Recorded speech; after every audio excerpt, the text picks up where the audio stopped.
Halo semuanya, selamat datang lagi di podcast Dalam Rumah bersama aku, Putri Santivaliana. Jadi hari ini kita bakalan bahas sebuah fenomena yang cukup menarik, yaitu gimana sih pembangunan kawasan wisata bisa mengubah kehidupan masyarakat di sekitarnya melalui sudut pandang kependudukan atau demografi. Nah, kawasannya itu ada satu kawasan yang cukup menarik untuk dibahas. Mungkin kalau misalkan aku bilang MotoGP, kalian udah nggak asing kali ya yang motor balap-balapan. Nah, kalian tahu nggak kalau jalur balapannya itu dibangun juga di Indonesia, tepatnya di Lombok loh, Mandalika atau sirkuit Mandalika. Pasti kalian udah nggak asing kan sama sirkuit Mandalika. Nah, tapi di balik itu pasti ada cerita lain yang jarang ke-up di publik, yaitu adaptasi ekonomi masyarakatnya terhadap perubahan lingkungan di sekitar sana. Nah, diskusi hari ini aku udah ngajak dua temen aku. Di sini ada Hikam sama Syifa. Halo Hikam sama Syifa. Halo. Boleh dong kalian kenalin diri kalian ke teman-teman aku di kamera di sana. Kalau kalian itu sekarang lagi kuliah atau kerja dan fun fact-nya dari kalian masing-masing. Boleh dari Hikam dulu. Oke, kenalkan nama aku Ikam, aku dari Universitas Diponegoro, Fakultas Teknik, Prodi Wow. Perencanaan Wilayah dan Kota. Kalau fun fact-nya tuh aku suka pedas ya. Oh, suka pedas. Oke. Kalau Syifa?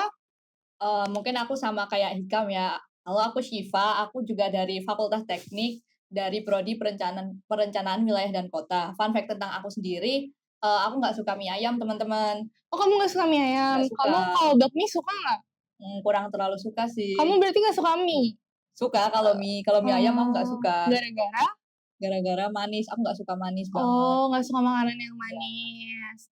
Oke, jadi kalian berdua nih satu jurusan ya, berarti Betul. pas banget dong sama pembahasan kita hari ini, karena kalian juga dari jurusan perencanaan wilayah dan kota. Berarti cukup menarik nih, oke. Jadi seperti yang kita tahu ya, Syifa dan Hikam, sejauh ini banyak publikasi media yang bahas tentang suksesnya di balik pembangunan kawasan ekonomi khusus Mandalika. Dan emang nggak bisa kita pungkirin juga kalau perkembangan kawasan ini tuh banyak banget bawa dampak positif buat masyarakat di sekitar sana, bener nggak? Kayak misalnya meningkatnya investasi, terus juga perkembangan infrastrukturnya di sana, terus terbukanya berbagai peluang kerja dan usaha baru, terutama di sektor pariwisata kayak perdagangan dan juga jasa. Tapi di balik semua capaian tersebut itu pasti kan ada dinamika lain ya yang mungkin juga menarik untuk kita bahas hari ini. Nah, karena pembangunannya itu dalam skala besar, seperti ini itu nggak cuman ngubah kondisi fisik dari kawasan di Mandalika sana, tapi juga mempengaruhi kehidupan masyarakat yang udah duluan tinggal di sana dan menggantungkan hidupnya di sana. Gimana nih tanggapan dari Hikam dan Syifa? Mungkin dari aku dulu ya. Boleh, boleh. Betul sekali, karena pembangunan ini butuh lingkup ruang yang cukup besar. Benar. Tentunya butuh juga perubahan besar juga. Salah satunya yang terlihat itu ada konversi atau alih fungsi lahan. Nah, lahan yang sebelumnya dimanfaatkan untuk pertanian, pertegalan, terus kayak perkebunan juga itu secara bertahap berubah menjadi kawasan wisata dan infrastruktur pendukung seperti Betul. hotel, jalan, kawasan komersial, bahkan sampai kawasan sirkuit. Tapi perubahan tersebut memang dibutuhkan untuk mendukung fungsi Mandalika sebagai destinasi wisata Betul. internasional. Nah, karena untuk menarik wisatawan dan investasi, tentunya diperlukan juga fasilitas yang memadai dan aksesibilitas yang baik juga. Betul banget. Nah, dari situ tuh masyarakat jadi terdorong buat adaptasi. Yang awalnya masyarakat tuh bermata pencarian sangat bergantung pada alam. Kemudian karena adanya kawasan ekonomi khusus Mandalika ini, masyarakat beradaptasi dari yang semula hanya terfokus dari alam, kemudian beralih ke sektor perdagangan, jasa, bahkan di pariwisata. Oh iya, benar-benar. Jadi kalau misalkan kita di sini lihat secara sekilas, itu berkembangnya sektor pariwisata justru membuka banyak peluang kerja baru ya buat masyarakat di sana. Dan menariknya, ternyata nggak semua masyarakat bisa langsung memanfaatkan peluang tersebut. Iya, karena pekerjaan yang tersedia di sektor pariwisata seringkali membutuhkan keterampilan yang berbeda dibanding pekerjaan yang sebelumnya. Nah, banyak dilakukan masyarakat lokal. Misalnya kemampuan pelayanan, komunikasi, pengelolaan usaha, bahkan dalam beberapa posisi diperlukan kemampuan berbahasa asing juga. Nah, akibatnya itu pada tahap awal pengembangan kawasan itu lebih banyak menyerap tenaga kerja dari luar daerah sebanyak 60%, sedangkan tenaga kerja lokal hanya sekitar 40% saja. Oh, oke oke. Jadi artinya kesempatan kerja di sana memang bertambah, tapi kemampuan untuk mengakses kesempatan tersebut belum tentu dimilikin sama semua masyarakat ya, Hikam dan Benar Syifa? sekali. Betul. Oke. Makanya tantangan utama dalam kasus ini sebenarnya bukan hanya soal tersedianya lapangan pekerjaan, tetapi juga kesiapan sumber daya manusianya juga. Benar sih, setuju. Kalau dilihat dari segi demografinya, variabel yang paling kelihatan itu perubahan mata pencaharian penduduk lokalnya. Banyak penduduk yang sebelumnya bekerja pada sektor primer kayak pertanian, kemudian berpindah ke sektor jasa dan pariwisata. Selain itu juga kawasan ekonomi khusus ini juga mendorong mobilitas penduduk yang cukup tinggi karena kan jadi daya tarik baru juga kan buat Iya. masyarakat-masyarakat. Itu juga jadi daya tarik buat tenaga kerja dari berbagai daerah untuk datang dan bekerja di kawasan tersebut. Oh, benar, paham. Iya sih, jadi bakal mempengaruhi pola kehidupan masyarakat dalam jangka panjang juga nantinya tentunya, gitu sih. Oh, paham. Mungkin aku boleh nanya, kalau dari sisi non-demografinya sendiri itu, kira-kira faktor apa yang paling mendorong dari perubahan tersebut? Yang paling ngaruh itu tentu dari pembangunan infrastruktur kan ya, terus Oh, juga ada benar. investasi pariwisata dan juga kebijakan pemerintah dalam pengembangan kawasan ekonomi khusus Mandalika ini. Pas pemerintah netapin kawasan Mandalika ini jadi kawasan strategis dan berbagai investasi itu mulai masuk, otomatis kebutuhan ruang dan aktivitas ekonomi juga meningkat. Nah, makanya muncul pembangunan hotel, resort, fasilitas wisata, jalan, Oh. hingga berbagai infrastruktur penunjang lainnya.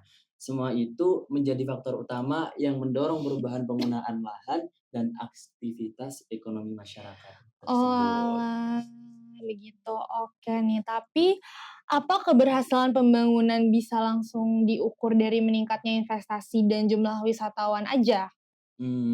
Menurutku sih belum tentu ya, Belum tentu. karena keberhasilan pembangunan juga perlu dilihat dari sejauh mana masyarakat lokal dapat merasakan manfaatnya juga. Bener, Nah, setuju sih aku kalau ekonomi sama kamu. kawasan berkembang, tetapi masyarakat sekitar masih kesulitan mengakses peluang yang ada, berarti masih ada aspek yang perlu diperbaiki dong.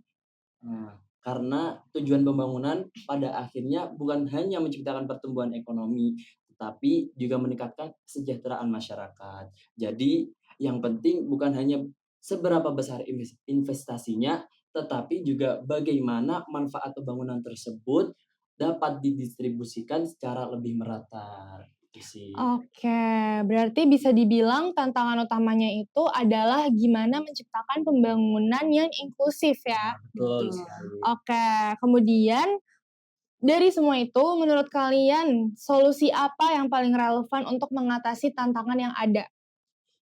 Kalau menurutku, yang paling mendasar adalah peningkatan kualitas sumber daya manusia lokal sih. Karena ketika masyarakat memiliki keterampilan yang sesuai dan dengan kebutuhan industri tersebut, mereka akan lebih mudah untuk bersaing dan memanfaatkan peluang ekonomi yang tersedia. Pelatihan kerja, pendidikan vokasi, dan sertifikasi di bidang pariwisata bisa menjadi langkah yang cukup penting bagi mereka sih, itu. Nah, yang diucapin Hikam ini benar banget. Itu juga aku mau nambahin eh, bahwa ada perlunya kebijakan yang memastikan keterlibatan masyarakat lokal dalam aktivitas ekonomi kawasan. Contohnya melalui kebijakan afirmatif yang mendorong perusahaan untuk lebih banyak menyerap tenaga kerja lokal. Oke, jadi bukan hanya membuka lapangan kerja ya, tapi juga memastikan masyarakat di sekitar sana mendapat akses yang lebih besar terhadap lapangan pekerjaan tersebut. Ya, betul banget. Dan juga mungkin bisa diadakan solusi yang menarik terkait penguatan ekonomi lokal itu sendiri. Misalnya, didirikan hotel, resort, dan dapat bekerja sama secara langsung dengan petani, nelayan, atau UMKM setempat sebagai pemasok kebutuhan mereka. Dengan begitu, manfaat ekonomi dari sektor pariwisata nggak cuma berputar di pelaku usaha besar aja, tapi juga dirasakan sama masyarakat lokal di sekitar.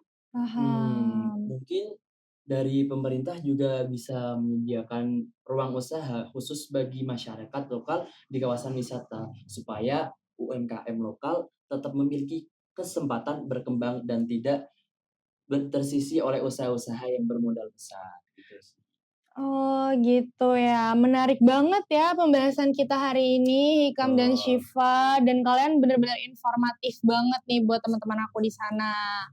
Dan dari kasus kawasan khusus Mandalika ini juga, kita bisa melihat bahwa pembangunan kawasan wisata itu membawa dua sisi yang berjalan bersamaan.